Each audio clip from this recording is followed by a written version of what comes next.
Utterly disgusted and heartbroken. That's how the New South Wales Premier's blasted Sydney-siders who took part in anti-lockdown protests this weekend. The situation spiralling out of control as thousands of fired-up demonstrators quickly outnumbered police. More arrests have been made overnight, and those who attended are being urged to get a COVID test immediately. Andrew McFarlane has details on today's case numbers, including 2 more deaths. But first, the fallout from the illegal protest. Sydney is a city divided. As thousands took to the streets yesterday, thousands more condemned their actions today. Can I say how absolutely disgusted I was? It broke my heart. The city grappling with 2 different viruses, the Delta strain and a crisis of misinformation. Tell the truth! Tell the truth! There's proof vengeance is sweet. This man who appeared to punch a police horse was bitten by that same animal just moments later. He's now been charged with animal cruelty.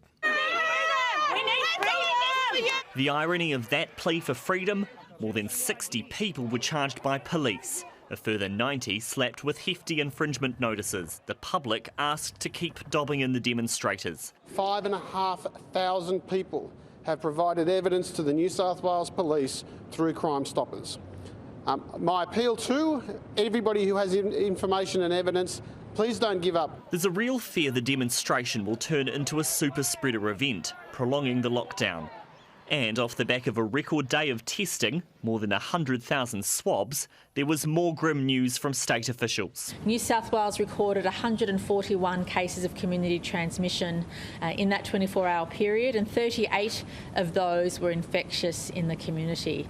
2 more people have died in this outbreak, including a woman in her 30s with no pre-existing conditions. So if anybody thinks this is a disease just affecting older people, please think again. A plea for people to think before they act as this virus continues to refuse to budge. OK, Andrew, we saw there another huge day of case numbers. People will have to start wondering, is this lockdown working? Good evening, Melissa. Yes, it really depends on how you measure success in this situation. Today, the State Premier was encouraging people to look on the bright side, saying had we not locked down when we did, we would be getting thousands of new cases every single day and even more deaths than currently being reported.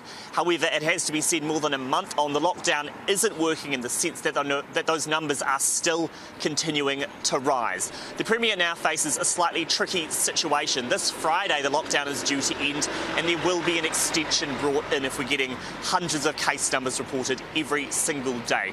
How that extension will sit with anti-lockdown protesters remains to be seen. And Andrew, can you give us an update on the horse that was in your story? We understand there's been a huge outpouring of support for it.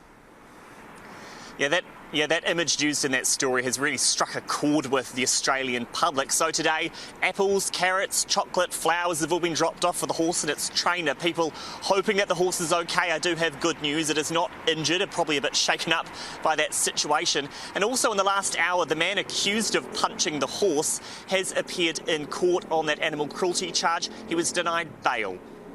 Ngā mihi nui. Thanks very much for the update, Andrew in Sydney.